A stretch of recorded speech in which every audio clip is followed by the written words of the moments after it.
부동산이라는 거는 철저히 지역적입니다. 아까 말씀드린 시장의 흐름을 어느 정도 인지하는 건 좋은데 현장마다 데이터가 다릅니다. 네. 우리가 아파트 단지 하나도 로얄동, 로얄층, 선한 타입마다 가격이 다릅니다. 정보를 바라볼 때 언론에서 보시든 어디 보시든 좀 더 세세하게 따져보시기 바랍니다. 그리고 꼭 현장을 가보십시오. 현장보다 큰 대답 주는 건 없습니다. 알겠습니다. 그거 하나 부탁드립니다. 예. 그냥 데이터 보고 책상에서 하지 마라. 그런 얘기시죠?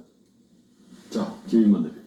저는 내 집 마련은 꼭 필수라고 생각합니다. 지나친 낙관도 주의를 해야 되지만 지나친 부정도 저는 주의해야 된다고 봅니다. 집값 영원히 떨어질 것 같아서 뭐 5년, 10년 계속 기다리면 저는 그래서 타이밍 놓친 분들 굉장히 많거든요. 네. 지금은 금리가 올라가고 여러 가지 과당 상승에 대한 피로감이 있지만 언젠가는 기회가 온다. 그 기회를 놓치지 않으려면 저는 항상 긍정의 신호를 가지고 좀 예의주시를 해야 된다. 마라톤에 좀 비유하고 싶습니다. 마라톤. 우리 마라톤을 달리면 한 경기가 끝나면 쉬고 충분히 회복한 다음에 또 뛰어야 되거든요. 계속 뛸 수는 없기 때문에 계속 오르는 장은 없습니다. 오르막이 있으면 내리막이 있고요. 내리막이 있으면 오르막이 있는 게 인생이기 때문에 그 흐름을 보면서 기회를 봐야지 내리막이고 영원히 이제 끝났어라는 절망을 가질 필요는 없을 것 같습니다. 한문도 교수.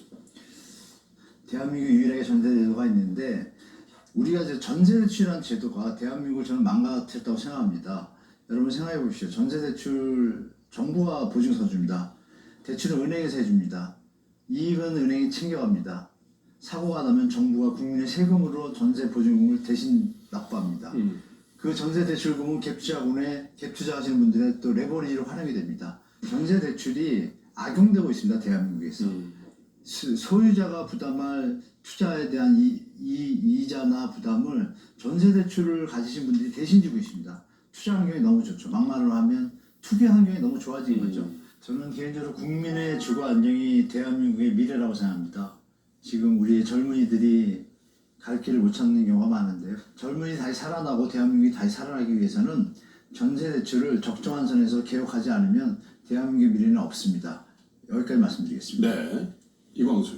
한국의 부동산 시장은 철저히 투자화되어 있습니다. 그래서 집을 사는 사람 중에 거의 50%는 투자 목적으로 집을 사고요. 전세 대출을 껴서 갭 투자하고 있습니다. 이런 시장에서 공급이 부족하다, 집을 더 줘야 된다. 이런 상황이 시장의 움직임을 일으키진 않아요. 왜 금리와 금융시장 변화가 주택가격을 결정할 수밖에 없냐면 투자로 부동산 시장을 접근하는 사람이 훨씬 더 많기 때문에 그런 변동성이 커진 이유이기도 합니다. 근데 금융시장의 아주 본질적인 특징은 뭐냐면 사이클과 변화예요. 아까도 말씀드렸지만 영원한 게 없고 계속 변화한다는 거죠. 그래서 그런 차원에서 여러분들이 유연했으면 좋겠다는 말씀을 드리고요. 아까 뭐 현장을 가보라 이런 굉장히 중요하죠. 그런데 사실 지금은 현장보다도 시장의 상황, 전체적인 상황, 그리고 거시적 경제의 상황 이런 것들이 훨씬 더 중요하게 그렇죠.